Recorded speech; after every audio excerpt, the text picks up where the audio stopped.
Hello everyone, and welcome to the 20th episode of OMGcraft. My name is Chad Johnson. I remembered a little thing that I like to do during the thing, which is throw up lower thirds, just for you guys. It's specifically for you and no one else. This episode, holy mackerel. It's a type of fish, and it is really good. And that's the same way that this episode is going to be. Really, really good. We are going to get into the first snapshot of 2013. It kind of threw me off when I downloaded it, and it had 13 as the first two numbers instead of 12. And it all made sense after I thought really long and hard about it. We are also going to get into our predictions for what is going to happen during 2013. It is going to be really, really good. Man, I am excited to be back. The last weeks we have had some really, really great holiday episodes. If I didn't say it enough during those episodes, huge thanks to everyone who chipped in. We had Jackie Hearn doing voices. We had T2 editing for like weeks on end. We had Cheeto doing all sorts of crazy stuff. We had Curly throwing up. I mean, there were so many people that helped out with the creation of those episodes. If you haven't watched them, go back, check out, especially episode 19, Craft On, homage to my very own Game On, which I helped create back a year ago. Very soon. It's almost been a year anniversary. Anyway, so go if you were expecting a show that was like that, sorry, we don't do that every week. We normally do this thing where we stand up here and I give you a really nice tutorial about what's going on in Minecraft. So before we get any further, let's jump into news. Oh, I was trying to. I hate it when I do that. I was trying to fade the. I don't like it when there's that creeper transition at the end of news. Anyway, we'll just keep on going. This week, actually last week, Minecraft got a quick update. This is kind of like the tiniest little bitty update. It was a 1.4.7 update. They had just a few little bugs in the 1.4.6 Minecraft version, so they went ahead and pushed this out. It wasn't anything major, and in fact, you wouldn't have even they gave us a pre-release, and you could have downloaded it and used it. And 1.4.6 clients will work perfectly with 1.4.7 clients, and that sort of stuff, working with multiplayer things, and it's not really that big of a deal. But they did release a new update for Minecraft, so look for that in your Minecraft launcher. Also, CraftBucket, one of the most popular versions of Minecraft for adding on plugins to Minecraft, got updated to had the second revision of their 1.4.6 update. This was a little bit borked. I don't know. Unfortunately, it had a bug where it cleared enchantments on items in chests. So if you accidentally downloaded and installed that one, oh, I hope that you had a backup of your world, because wow, that would stink if you did that to an entire server. So they have actually come out with their third revision already, and you can go ahead and download it.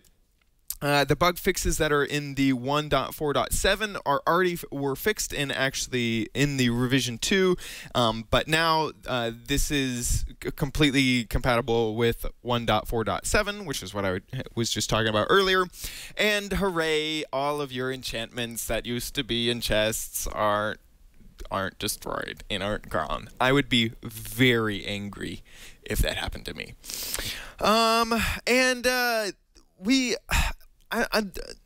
because we're doing sort of two things. We're actually not even doing the top 3 at the end of the show. We're just going to get into the snapshot that came out this week, and then we're going to get into some predictions, and hilarity might ensue. It may ensue. If you are looking for hilarity, it might be there. If you're not, then why are you even watching the show? I don't know how to go with this. So, this week, we had a snapshot released by Mojang. And in fact, I realized that I installed the snapshot on a different computer. And one of the things I was supposed to do to start off the show was install it. So, hey, you get to see me install a snapshot. Wow, that's weird. I don't want that explosion when I use the fade transition. This is a jam-packed snapshot. If you ever wondered what it looks like when good old OMG Chad installs a snapshot, he downloads it to his download folder. Then he grabs the name of this snapshot. He copies that. He opens up his download folder. It's already sorted by day. Then he deletes the thing because there's a few in there. Then he puts it in his Minecraft folder, in the bin folder. So you can see all the different jars I have. Paste it right there. Then I go ahead and open up Magic Launcher and hope that it's updated. And then I go into Setup. So I will add a new jar. I'm going to create a new one. And because I have the that name copied, because I copied and pasted anything, it's all nicely named. And then I grab another thing in there. And then I select the correct jar, which would be this one, because it's the 13. Now, if you didn't know, we actually covered this in one of the first episodes. The naming convention is it starts with the year, so 2013. This is the first one of 2013. Then it goes into the week, and this is obviously week 1, because we haven't even gotten through week 1. And then the revision letter. So if this is the first revision, this will be A, but if it's the second, it'll go to B, third, C, that sort of. It works like the alphabet works, if you wouldn't believe. Once I use Magic Launcher to keep track of all of these, this allows me to have multiple. I've covered this in a previous episode as well, but man, we're on episode 20. Like, that's a lot of episode. I don't know why that is doing that. Can you please stop? Good. Okay. Creeper explosion has been taken care of. There will be no more creeper explosions throughout this episode of OMGcraft. So anyway, I use Magic Launcher to keep track of all of these different jar files, which is what runs Minecraft. And it's really nice because you get that drop-down menu. And if you have other versions that have other mods installed, like maybe on specific servers you need specific mods to be on that server, or there's all sorts of different reasons that you would have to have different Minecraft jars or different modded games. So that's what I do. It looks like I'm still in Wintercraft mode from the last time that we had an episode, which was 3 weeks ago. Oops, hit the wrong button. Because this is a snapshot, I'm going to want to use the default texture pack. If I use a different texture pack, it won't have all of the information that I need. So I'm going to go ahead and connect to the world that we have decided to use for this showing off of the new snapshot. And if I can remember it off of memory, that would be great. But oh, hooray, I did remember it off of memory. Go me. So here we are inside of this little snapshot world. You can see Cheeto. He's still working on the little map that we're going to use for this show. The first thing that I'm going to show off are the comparator blocks. Did you guys just jump? Wow. Real awesome, guys. So there was talk about having a capacitor block, and the capacitor block might repeat Redstone. There was a lot of talk during Minecon about what this capacitor block would do. I was really worried because it sounded like they were completely rethinking how Redstone worked, and would repeaters be repeaters, and what the heck is all of this? Well, Jeb has said that this now comparator block is actually what the capacitor block was supposed to be. So what does a comparator block do? It takes two inputs, so it takes the back input, and then it compares it to the side input.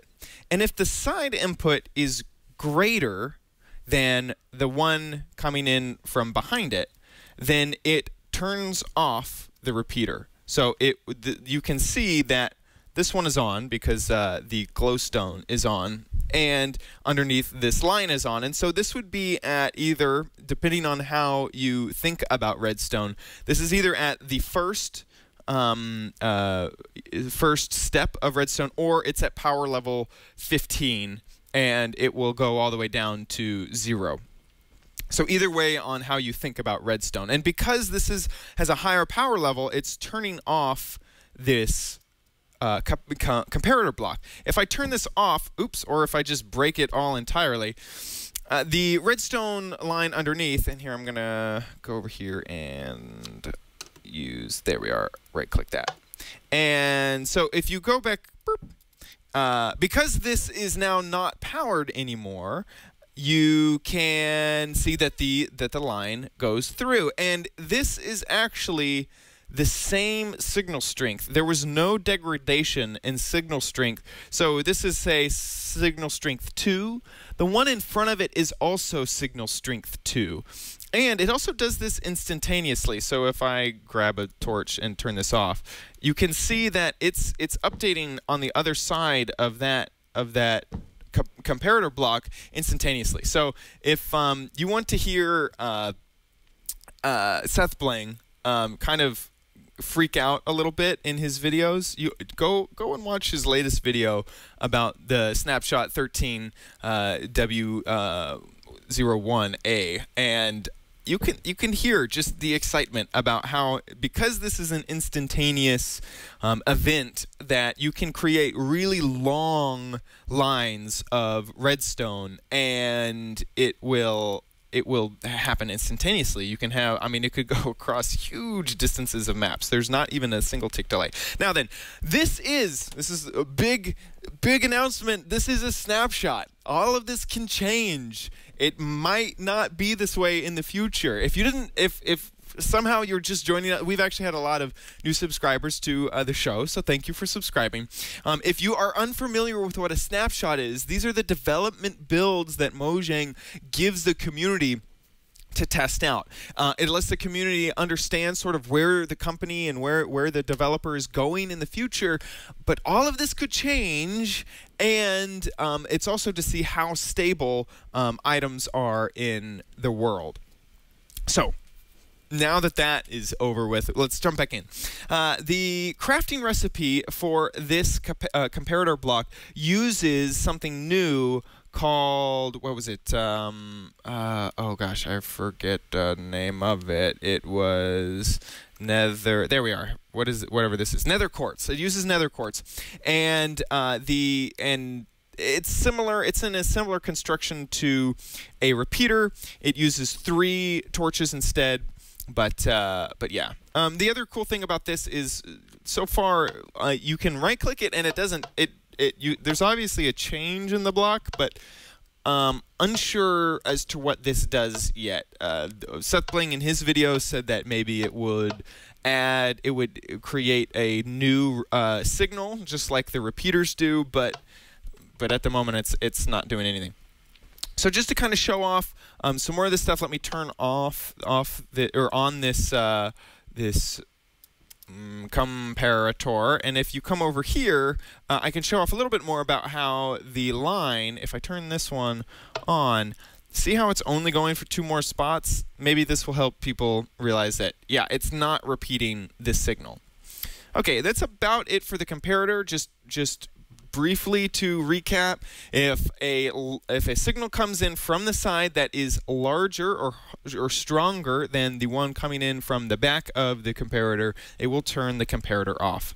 And and I had a hard time trying to realize what people could use this for. But if you imagine sort of how programming works, this could create a perfect if statement where if the power is stronger over here, then turn it off. So you can use these blocks to create easier logic constructions when making your redstone contraptions. Really, really cool stuff. The next neat thing that came out is this little sun detector. What it does is it detects the position of the sun or the light level of the sun and then sends it out over redstone current. And it will go all the way up to 15. You can see that it just went down because the sun light level is decreasing. And it will slowly go all the way down and create less and less of a redstone current along this line. This is one of the exciting things to me, is that it shows off how the team at Mojang is planning on using redstone in this sort of analog function where it's still just a yes-no thing for the light, where the light will either be on or off, not like a dim light or anything like that. But you can see that this is only creating a signal strength down the line for as far of a distance as it can go. And so if you wanted to have something that was really like a sun detector, you would have to build out something as large as this contraption because you need to be able to detect all the way down. So to kind of make this faster, we added a little command block, and you can see that the sun, once the light level went down, it now detects that it is less, and it'll go all the way down until it's absolutely night and there is no more light level to generate any sort of redstone thing. So what could you use this for? Well, you could use it for a door that closes at night. Mobs spawn at night, and so you could invert the signal and have a door raise up so that mobs can't get into your building. You could have it set off lamps at night when it gets to a certain light level. All of the lamps around using these redstone lamps, they could all turn on. And it's good to note that this only detects sun light level. Not if I throw down a torch, it won't change the current coming out of this. So if you could light all of this up and it wouldn't matter. It's only sunlight level that matters to this detector. Okay, moving on. This is also one of the coolest things that they have implemented into the game thus far. These are not anvils, even though they look like weird triangular anvils. These are, oh gosh, what are they called? Hoppers. These item hoppers will take items that are added to the top of them, and it can do a few things with them, mostly move items around. So we're going to kind of show this off using this red rose dispenser. So you can see the red rose is going in, but it is not falling out the bottom. And if I right click this, you can see the red the red hair dye in this item hopper. I didn't realize that was red hair dye. I never had rolled over it until right now. So now we have extra red hair dye in this item hopper. And you can see on the inside that the hair dye is coming in from the top, and it'll fill up this 5-slot sort of inventory that the item hopper has. Once that the items are in the item hopper, let me step off of it, it can do a few different things with it. So this is an empty one. Let's go ahead and let's get some red hair dye moving in to this item hopper. And once it comes in, you can see that it's coming in and then it's disappearing. Where is it disappearing to? Well, it's disappearing to the chest right below it. So it grabs the item and then it moves it down into the chest. You can imagine that this could be used for maybe a mob spawner farm where it automatically kills items or kills mobs, and it pushes via water some of the mob items entities down in through this hopper into this chest. I mean, just like really, really, really amazing the amount of things that you could possibly do with an item hopper, and there are still even more. It will also move things here. Let's just kind of get rid of this inventory. It'll move things from one chest in through the hopper down to the bottom chest. So here are all the items that I just gave it. Real simple stuff. Now these are, of course, not mobile. They are just items. So, but you could have maybe if you're on a PvP server, this could be a secure drop-off point where you could have a protected layer that was either region protected. You could put an item in here. It'll go down to the one below, and everyone's safe in your little PvP server. This could really be useful. Now, over here we have sort of a little bit of a scenario built up. Over in this chest, we have lots of hair dye, as you can see. I require large amounts of hair dye. But let's say we wanted to get it over here, but automatically, where maybe players dropped off their items here, or maybe this was a mob farm. And you can see that this hopper is already filled with hair dye because it's going to automatically grab from this top chest and fill the hopper as fast as it can. And it's around, I'd say, I wonder if it's every tick that it does it, which would mean, depending on your server, that do it 20 times a second. It might be every 5 ticks. I haven't timed it out correctly, but you can see we'll push this cart over here. It'll quickly start to fill the cart underneath, just like that. And this is, of course, without me opening up any of these inventories, trying to grab it from one to the other, and showing off that a chest inside of a minecart, which has so far been sort of useless, it hasn't been incredibly helpful so far, can now be used really, really efficiently to move large quantities of items from one place to another. Before, it really wasn't worth putting down all the rail and making carts that have chests in them and blah, blah, blah, blah, blah. Now, if you can set up an automated system to move these items from one place to another, that would be really, really helpful. So once I've added as many stacks as I want to the minecart, I could send it back on its way, and it can go over to this one, and you can see that it is pulling out of the chest into the bottom one through the item hopper. It's just grabbing one and then putting one into the bottom. So not only can you dispense into, but you can dispense out of.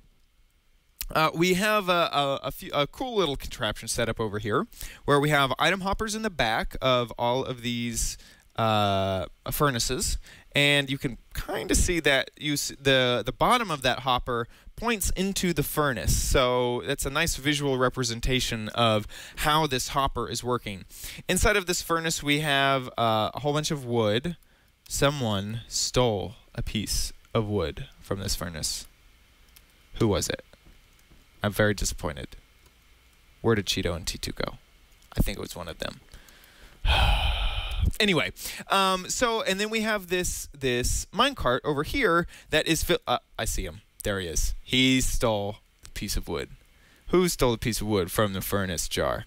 So we have a cart over here filled with charcoal. If I come over here and throw the switch-o-matic, what's going to happen? Oh, yeah. Oh, that's right.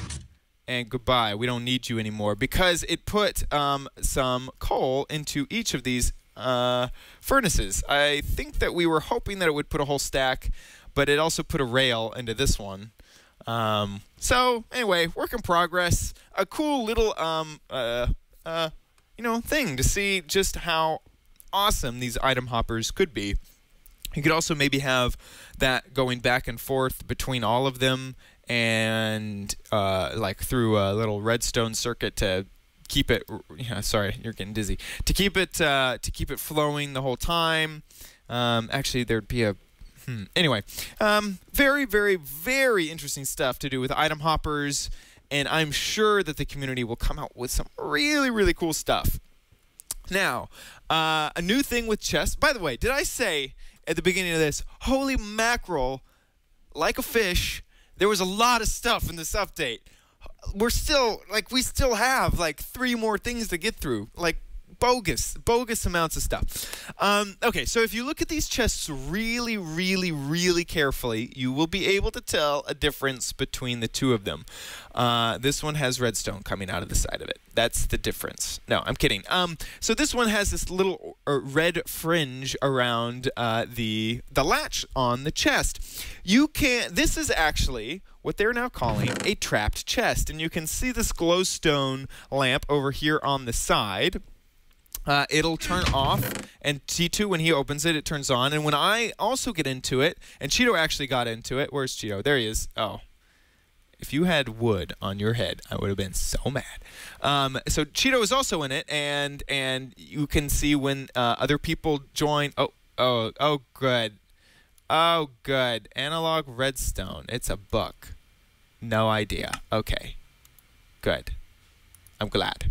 So you can see how many people are inside of a chest, and this can be used for traps. Like, say, 3 people open the chest at once, you know, it explodes.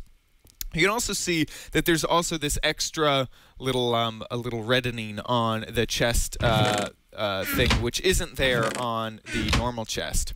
Another really cool thing that this allows us is this is 2 chests together that don't connect. So you can create these extra... Whoa, that was a weird glitch.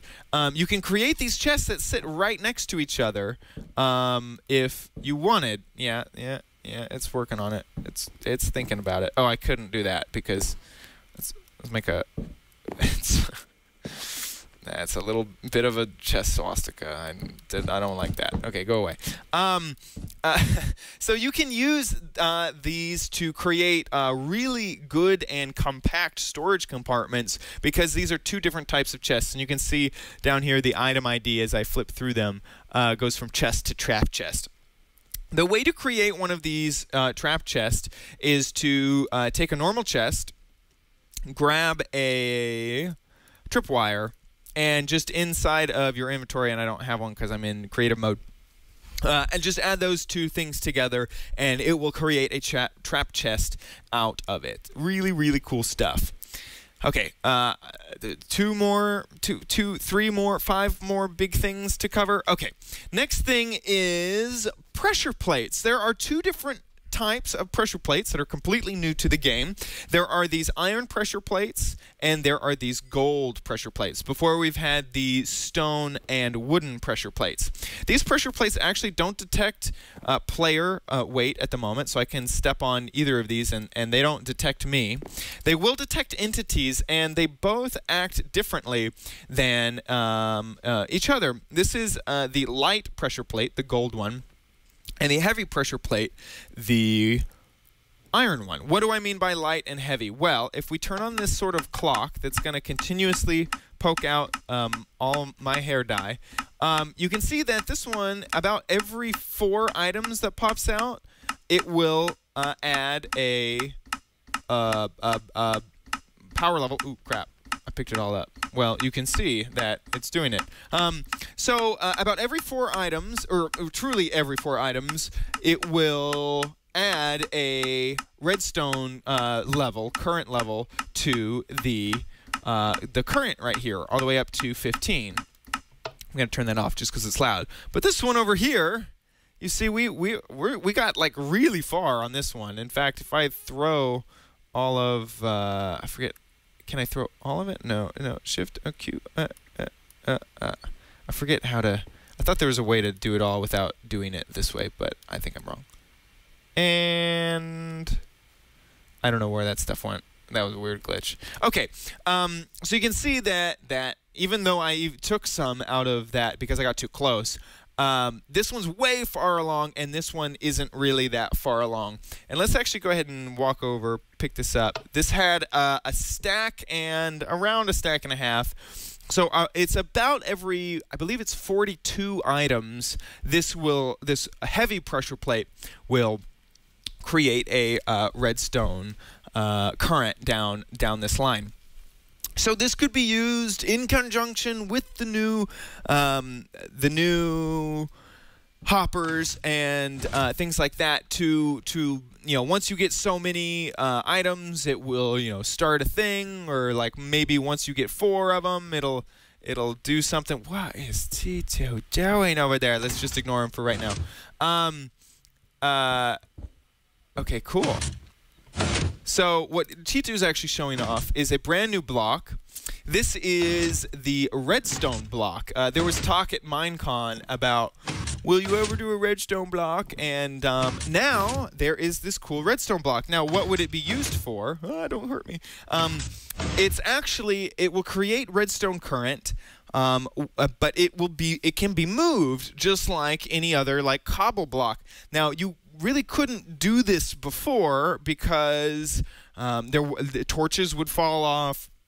You could sort of do a thing with rail and detector rail and a minecart, but it didn't, because it used the game physics. It wasn't really that perfect. And so now we have a movable redstone contraption and a redstone source, which is really, really neat. It will definitely create more compact redstone designs, and what a crazy looking block. I'm excited just to use that amount of red in game. I mean, obviously, I'm really excited to use that amount of red in game. I think it's going to be useful for everyone as I hold red hair dye in my hand. Okay, so I talked about the nether. I keep forgetting the name. Nether quartz, and this is what the actual ore looks like when you find it in game. Of course, you're going to have to go to the nether to find nether quartz, as the name would suggest. It harvests just like any other block, and when you harvest it, it just gives you back nether quartz. It doesn't give you back any nether rack. And this is going to be used in not only the comparator recipe, but also in the sunlight level detector recipe. There's Cheeto over there, just hanging out. And so nice to know that there are now more blocks in the nether for people to go in and harvest. Another really, really cool thing is that now netherrack can be smelted into nether brick. And then you take the good old nether brick, throw it into a crafting table, and you can get the nether brick blocks out of them. And so now you have something to do with all the nether rack that you have been storing up, and you have a way to create nether bricks and nether brick blocks from other items, which before all you could do was go and harvest the nether fortresses inside of the nether. I've said, someone count out how many times I just said nether. That's a lot. And finally, we have, this is really cool. There is some new inventory management stuff in this new snapshot. First of all, wow, I have all of this stuff. And if I had inventory tweaks, which I covered, I believe, on episode 1 or 2, I could try to organize all of these using key commands, but hey, that's a modded version of Minecraft. This is now vanilla Minecraft. All I have to do is double click and it will pick up a stack of the item that I double click. So I can real quickly try to organize all of this. For some reason, there is a little bit of a bug when I set, and you can see that I grabbed from that first one. There's a little bit of a bug that when I set down, you can see some of the numbers kind of freaking out. I'm sure that will get solved quickly. As well as you can shift click, you can shift click and double click, and it moves all of the items in your inventory, which is really cool. You can also pick up, and if you click and hold, it will do this sort of deciding how many items to put down that all make sense. And that was just clicking and holding, and if I shift click, shift double click, or whatever. There we go. Now that is doing the normal left click and hold, and it will sort of divide out. And if it's a number that isn't divisible, you can whatever is left in your hand is sort of the extra. So you can imagine that when you are trying to when you're trying to create, say, lots of armor really quickly, or anything like that, or you know that you have wheat in your inventory and you just throw down 3 just like that, and you're left with this 1, that's going to make 21 pieces of bread, like just crazy awesome. The other thing is that if you left click and hold, it just puts down 1, which is just kind of, I just like it because so many times I've just wanted to do like stupid designs. Also, this works like, say I was trying to make a furnace real fast. That is way faster than doing this. And this is if you were hoping to make a furnace, I mean, or gosh, it really brings up a big sort of, now with gestures and things like that, you can make recipes. In fact, I'm going to find that I like recipes that are connected. So those are pants, that's a hat. Then you can make shoes, and then you can make lots of shoes if you wanted to do that. Yeah. Anyway, just real cool. It looks like I'm spelling something even though I'm not. Just really, really, really useful stuff. And wow, how did we not have this before? This just, I don't imagine living without it. Very, very cool stuff in inventory management. Okay, well, that is about it for the, let me make sure that I'm trying to, okay, flip me. T2 says flip me. I'm worried. What is it going to do? This is weird. Okay, flip you.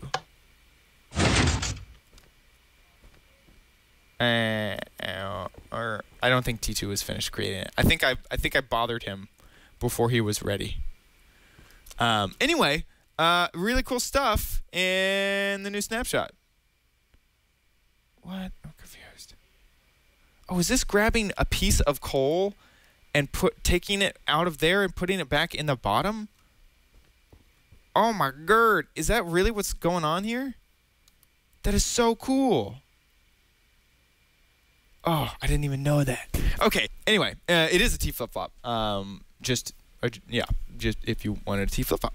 Okay, so that is all that is in the Snapshot for this week. Tons and tons and tons and tons of information.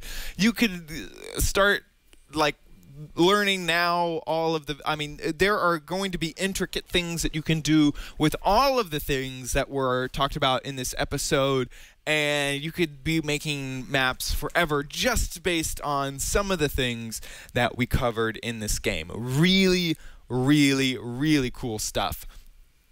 Now, of course, we are in a new year, so we have to talk about the predictions coming up in Minecraft. And I didn't want to do this alone. In fact, none of these predictions were my own. I'm just an arbiter of what people have been saying around the internet, and what people that we trust and know how they really feel about where Minecraft is going in the future. So we had 3 questions that we asked folks.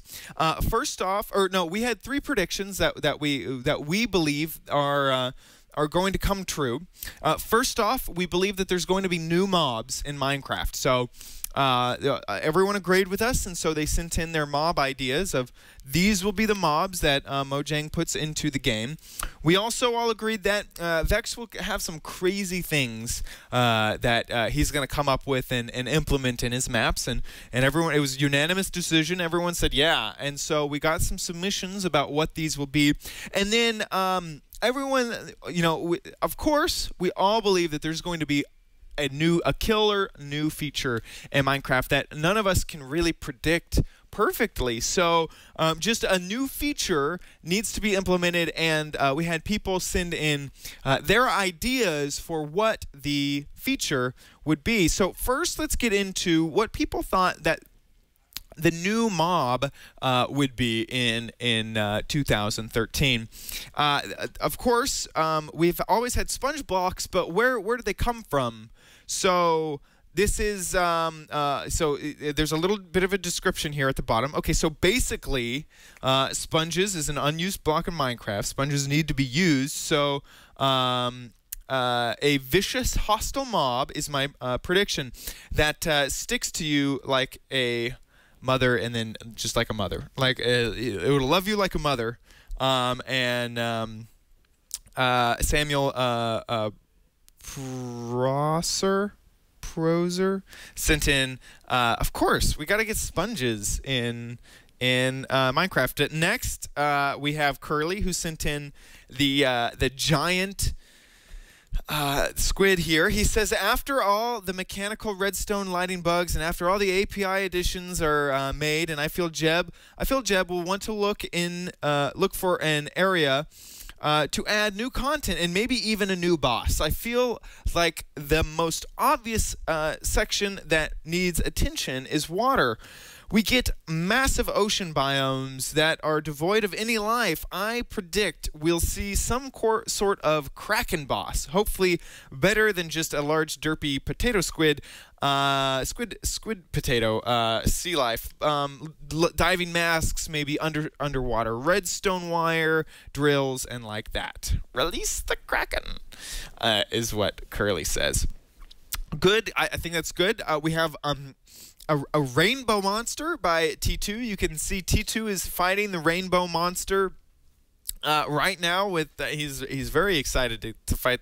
I can't tell if the rainbow is coming out of T2 into the rainbow monster, like he sucks rainbow out of you, or if the rainbow monster is shooting rainbows at T2, and T2 is really, just really enjoying it. You can tell T2's into that rainbow monster. So either way, I'm sure that it's a very dangerous mob, and this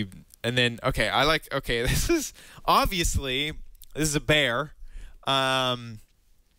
Bears should become a hostile mob in Minecraft.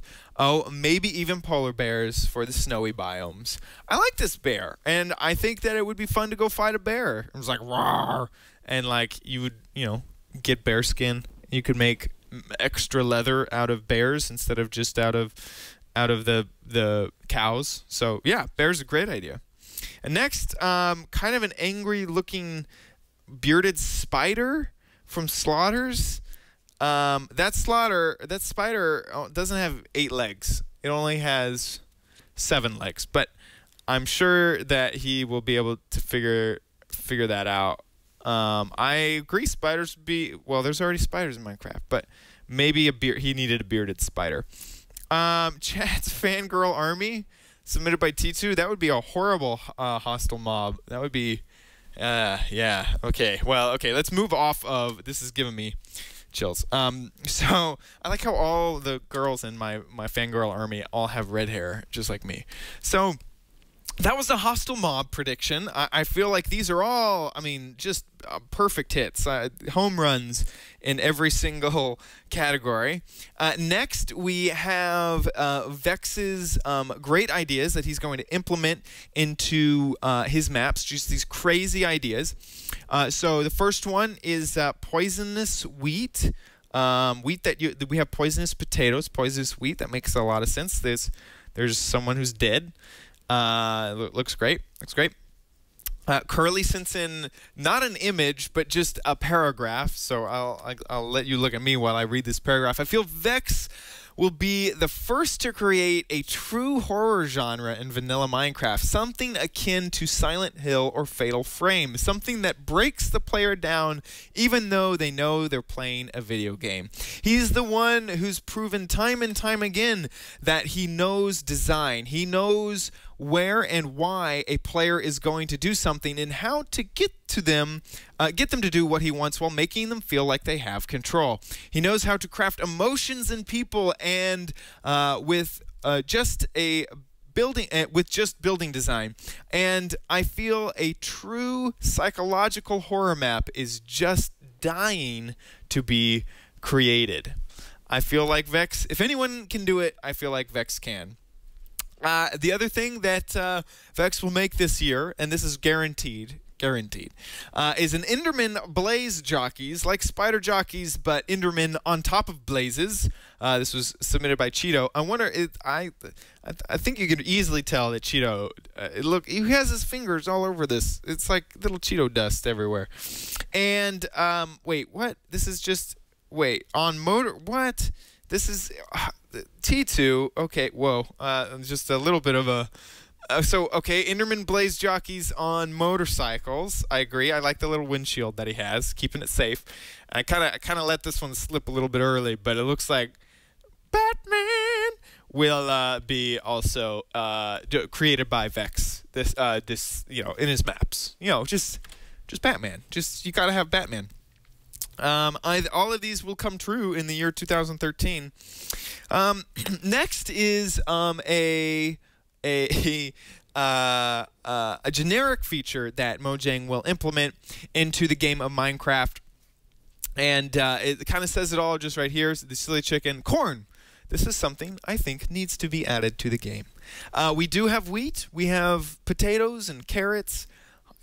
Can you think of anything else that is missing from the game? I would have to say it's corn. T2 also says battle pigs. We got to get battle pigs. Not to scale these battle pigs. We have pigs, we have saddles, but I think that maybe if you fed the pigs, what could you feed pigs? You feed them, you make a potion that is a cursed potion, and you give it to the battle pig, or you give it to the pig and it makes him a battle pig, and then you can control him perfectly. Maybe it's a hypnosis potion. Hypnotosis potion. Okay, Curly sends in another paragraph without an image. I haven't read these yet, and normally I'm very bad at reading things on air. I see by the end of 2013 that what we currently in January know as FTB, or Feed the Beast, and Tekkit will be almost indiscernible from the Minecraft of the future. So he's saying that all these features in Feed the Beast and Tekkit are going to be in the future. At least in feature sets. It has been stated before that Notch was worried about changing the core of the game because he wasn't sure how much of the allure and magic was the base simplicity. Some things seem to have changed since then, as you see the beginnings of this already happening with Dinnerbone, including stuff like daytime detectors, command blocks, and in addition to the community showing no signs of slowing down their purchasing with copies of new Minecraft. I feel the difference will be that they ensure distinction between the base gameplay and the advanced stuff. So there's no need to feel pressured by the insane advanced contraptions. So he's saying that with all of these extra features, there will be things very similar to Tekkit, but you don't have to be that crazy of a gamer to be able to understand that. And I feel like Redstone was a really good sort of gateway drug into this because you can do crazy stuff with it, but really it's just redstone and redstone torches and repeaters, and now comparator blocks and other things like that. Okay, and then finally, Cheeto says, I think we will see more auto-generated structures in different biomes, maybe even something in the snowy ice biomes maybe we see igloos. Maybe in snowy ice biomes, we see igloos, is what he said. All of this was not perfect quotes because I'm really horrible at reading aloud. So, there are some, I like how we started off kind of outrageous. We got even more outrageous in the middle, and then some actual generic new features that will probably be in Minecraft in the future. Well, thank you guys so much for hanging out with me during this episode of OMGcraft. If you would like to go back and watch previous episodes of OMGcraft, you can head on over to OMGcraft.com. And if you want show notes for this show specifically, you can head on over to OMGcraft.com/20. Because this is episode 20, just add the number to the end of the URL, and you get our show notes for this episode. Also, if you have a question, suggestion, tip, problem, anything like that you would like to talk to me about, you can send your mail on over to mail@omgcraft.com. I can't tell if I did this in a brilliant realization, but that says omgcraft.com, and then underneath it says omgcraft.net. Luckily, we own both domains because I have missaid it so many times on air. So either of those, well, actually, if you send mail, send it to omgcraft.com because I haven't routed the .net one. But if you go to omgcraft.net, everything will work just fine. And that is it for this episode. Huge thanks to T2 and Cheeto. They have been knocking it out of the park. They are the producers that make this show possible. I'm just the guy that says it to you into a camera and microphone. So big thanks to those guys for helping out with this episode. And we will see you on another episode of OMG Craft.